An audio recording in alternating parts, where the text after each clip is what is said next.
March 22nd, 1991. 20-year-old Wendy York returns home after running errands.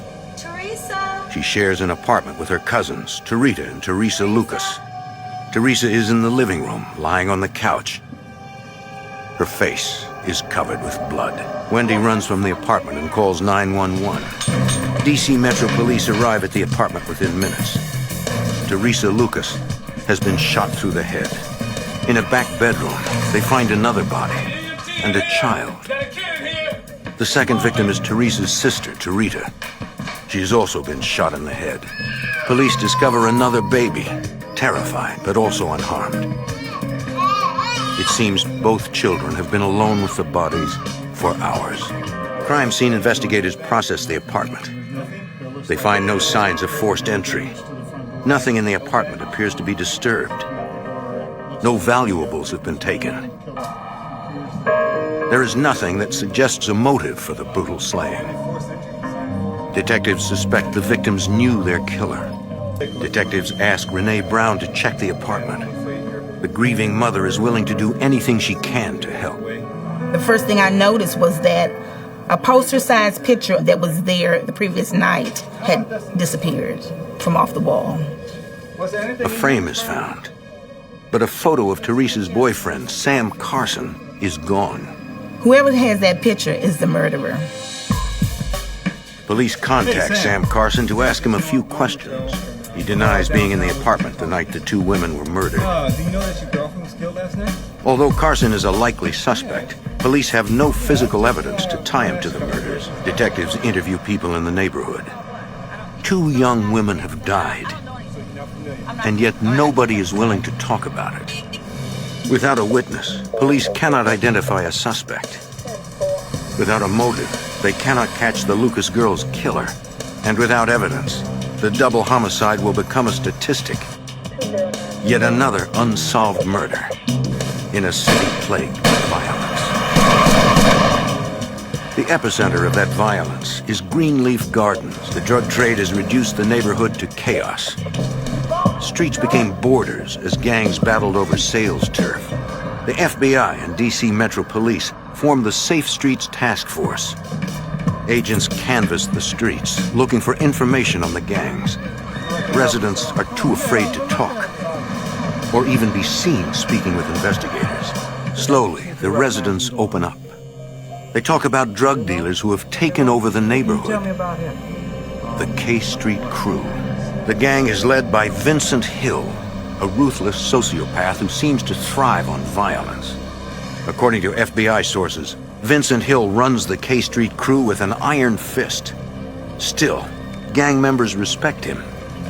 A conviction could get Vincent Hill and his crew off the streets permanently. I think they're going to start selling a lot of marijuana. Agents launch an investigation into the gang's crack dealing. They can make 2, 3, But Hill's group is already one step ahead.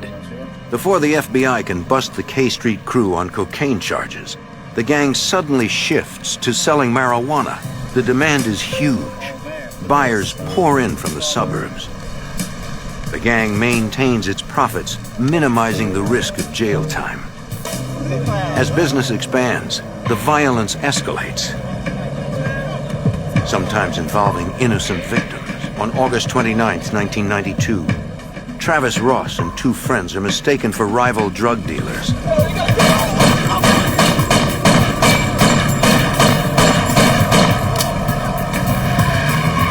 Ross is killed instantly. Both of his friends are critically wounded. Police believe the K Street Crew has already murdered a dozen people who cooperated with authorities. In 1995, Bruce Spencer is shot 5 times at point-blank range by a K Street Crew member. Somehow he survives. He is willing to identify the man who shot him. The task force immediately places Spencer in protective custody.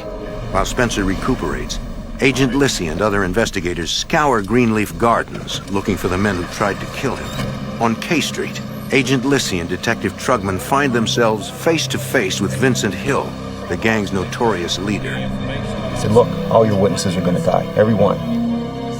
Even your buddy who's in the hospital under the name John Doe, in room, and he told me exactly what room it was. Fearing for his life, the witness refuses to help investigators. The task force is frustrated, having lost another battle in their war against the K Street crew. The Joint Task Force decides to use RICO, a federal racketeering statute that will allow them to prosecute the K Street crew as a single, corrupt organization that sells drugs and commits murder to protect their interests. Homicide detectives re-examine dozens of cold cases that were once attributed to the random violence of the projects. Some of the cases that we were investigating were 8 years old, 10 years old. We would have to go back and research case jackets, try to find evidence that had been collected 8 or 10 years earlier, try to locate crime scene photographs, things of that nature. In the meantime, agents launch a covert surveillance operation to gather evidence on the gang's growing drug business. FBI agents set up a stakeout in an apartment overlooking K Street. Investigators watch the area for weeks. Once they've established the gang's patterns, they develop a plan. Most of the drug transactions on K Street are conducted with buyers in cars. To get closer to the dealers, they'll need a vehicle. We decided the best approach was to use a pickup truck. We bought some toolboxes and put toolboxes on the back of the truck to make it look like a construction truck. The truck is rigged with surveillance cameras and microphones. 2 Metro investigators, Joe Abdallah and Jim Scheider, are recruited from another precinct. As outsiders, they will not be recognized by gang members. They will pose as construction workers to make drug buys. The main target of the surveillance operation is Vincent Hill. The undercover officers expect they will have to make several buys before they can make contact with the gang leader. Abdallah and Scheider look for a dealer, any dealer, to buy from. Then on a street corner, they spot Vincent Hill, flanked by his lieutenants. Abdallah doesn't think twice. He gets out of the truck. And I'd asked if I could get 2 bags for $40, which meant 2 bags of marijuana, which were $50, but if I could, I'd get them for $40 a piece. An individual to my left side ran to go get them from a stash, which was on a fence line, and Vincent Hill said, "No, you'll take 2 for $50. I put the money down, and then I walked away. The surveillance team documents the entire transaction. They now have the leader of the K Street crew on videotape, personally selling marijuana to undercover officers. Over the next 6 months, they continue to buy marijuana directly from Hill, gradually increasing the quantity. Through the undercover buys, investigators discover that Hill controls everything that happens on the block. Abdallah is doing more than making purchases. He's building a relationship. Slowly, he gains Hill's trust and tries to get information. There were occasions when he would actually front me drugs, which would mean he'd give them to me for free for payment at a later date. We had that kind of trust. At one point when I made a buy from him, I got back into the truck and Jimmy was driving and I was in the passenger seat, and Jimmy said, "Hey, he's waving at you." And he was motioning like to roll the window down. So I rolled the window down and he said, "Hey, look, these guys over here, they're saying that your buddy's a police officer." He said, "I know you're okay," but he said, "Those guys over there will kill you." And it threw us off a little bit, and then when we started to leave, the guys that he was pointing to had like hoods over their faces and put their heads away from us. A week later, the 2 detectives pull into K Street. Vincent Hill is there. Hill was cold to me, didn't want anything to do with me, said he didn't know where they sold marijuana, didn't know what I was talking about. Hill sends them to another dealer down the block. That night, Abdallah meets the dealer in an abandoned house. The officer prepares for a confrontation. The gentleman tried to give me like a sandwich baggie full of lawnmower clippings. It wasn't real marijuana. So it was that point, we knew something was wrong. Abdallah knows their cover is blown. With backup cars at least 2 minutes away, he slowly talks his way out of the building. The undercover operation is over. After 6 months of drug buys, the task force still does not have enough evidence to put Vincent Hill and his gang in prison once and for all. In 1995, a brave young woman steps forward. So what would you like to call Chrissy Gladden is 19 years old. As a single mother, she is worried about her neighborhood. Chrissy tells police that Jerome Martin and Antonio Knight are responsible for a drive-by shooting. Although she doesn't know the victim's name, her description of the crime leads investigators to an unsolved murder. Chrissy wants to testify against the gang. She knows they are the reason her neighborhood is so dangerous. Chrissy Gladden and 2 other women finally agree to testify, but only if the FBI places them in the Witness Protection Program. Chrissy's cooperation pays off. Crew members Jerome Martin and Antonio Knight are indicted for murder. Lissy believes they have enough evidence to get a conviction. 4 days before the start of the murder trial, Vince Lissy receives a call from one of the witnesses. I'll set it up. She was frantic, screaming, crying, telling me, they killed Chrissy, Chrissy's dead. And I couldn't believe it. According to witnesses, Chrissy attended a party on 37th Street at the home of Antonio Knight's girlfriend. As she left the party, 2 gunmen appeared and opened fire. Not surprisingly, investigators are unable to find a single witness willing to identify Chrissy's killers. That was probably the worst I've ever felt in this job. It's hard. It's hard to keep going sometimes when that happens. Still, the task force pursues their case against Jerome Martin and Antonio Knight. The trial is a disaster. Jerome Martin and Antonio Knight are acquitted due to lack of evidence. Less than a month later, the FBI and D.C. police get an unexpected break in the case. Robert Butchie Smith, a senior K Street crew member, is arrested for drug dealing. In an effort to get Smith to talk about the gang, the FBI tells him he faces federal racketeering charges. They're building a RICO case that will tie the gang's drug business to a series of murders. Smith reveals that the gang uses private investigators to identify people willing to testify against them. They also use the Freedom of Information Act to obtain court documents to target potential witnesses. Smith gives investigators leads on several unsolved kidnappings, shootings, and murders. Smith specifically mentions a triple homicide that his nephew, William Sweeney, told him about.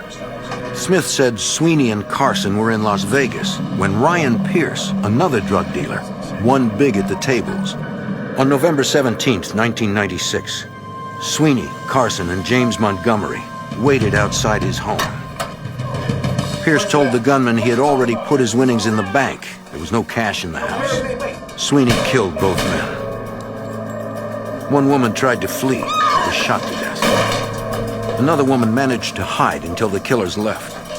According to Butchie Smith, the K Street crew usually kills people in response to a threat. But Pierce's murder was different. This time, it was all about greed. Investigators hope that Smith's inside information is the break they need to finally bring down the gang. Technicians analyze a single fingerprint found on a screen door at the murder scene. It matches Sweeney's prints, corroborating Butchie's story. Investigators move quickly to neutralize Sweeney. In April 1997, he is arrested on unrelated charges.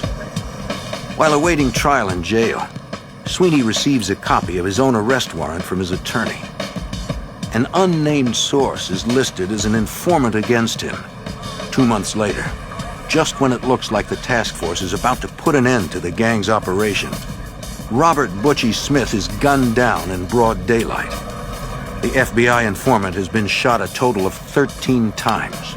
Before he was killed, FBI informant Butchie Smith told investigators that James Montgomery was one of the men responsible for a triple homicide. Montgomery is arrested and brought in for questioning. Special Agent Vince Lissy pressures the suspect to talk about the triple homicide and the rest of the gang's crimes. Montgomery is already facing a long prison term for the murders. He decides to cooperate. He also confesses to 7 murders, including that of cooperating witness Chrissy Gladden.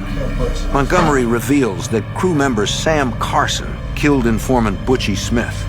Then he drops a bombshell. He told me, "Do you remember when the 2 girls got killed?" And I asked him, "Which 2 girls?" And he said, "The ones back in the early 90s. I knew exactly what he meant. According to Montgomery, Sam Carson had stashed a bag of guns at the home of his girlfriend, Teresa Lucas. When he asked her to return the guns, Teresa claimed she didn't have them. She didn't want them around her children, so she threw them away. Carson was furious. He decided to confront Teresa one final time. Carson hid his handgun in the bathroom. He tried to calm Teresa's fears by showing her he was unarmed. He began again to ask her, "Where's my gun? I need my gun. Where did you put it?" She gave him an answer that wasn't satisfactory. You want me to go? Just go. You want me to go, right?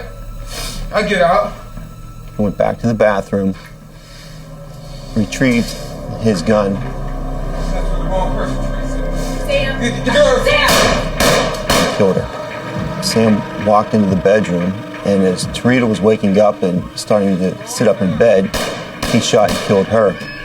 Investigators asked Montgomery how the crew had discovered the identities of two undercover police officers. Montgomery admits that someone from the other side of town recognized them as law enforcement and told Vincent Hill. No, there was this girl. Although Hill didn't believe it at first, he soon became suspicious. Lissy isn't taking any chances with this witness. He decides to move Montgomery out of state for his own protection. In the fall of 1997, Montgomery pleads guilty to 7 murders. As part of the plea agreement, the court seals details of his sentence and whereabouts. Police arrest Sam Carson and charge him with the murder of Teresa and Teresa Lucas. William Sweeney, already in jail on unrelated charges, is indicted for the triple homicide. With Montgomery safely hidden, law enforcement begins to dismantle the K Street crew's infrastructure. Jerome Martin, Sean Coates, and gang leader Vincent Hill are arrested in the summer of 1998. A federal indictment charges the gang with 13 murders, 87 counts of racketeering, drug distribution, kidnappings, and robberies. A federal judge permits recorded testimony from Chrissy Gladden Yeah. and Robert Butchie Smith to be introduced at trial. In 2001, every gang member charged with murder is convicted. They receive life sentences without the possibility of parole. Gang members not accused of murder plead guilty to charges ranging from kidnapping to drug trafficking. There's no doubt in my mind that if these guys stayed on the street, they would have continued doing what they were doing.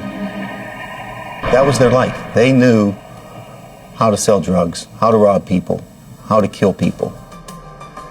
Thanks to the tireless efforts of both the FBI and DC Metro Police, K Street is now a safer place to live.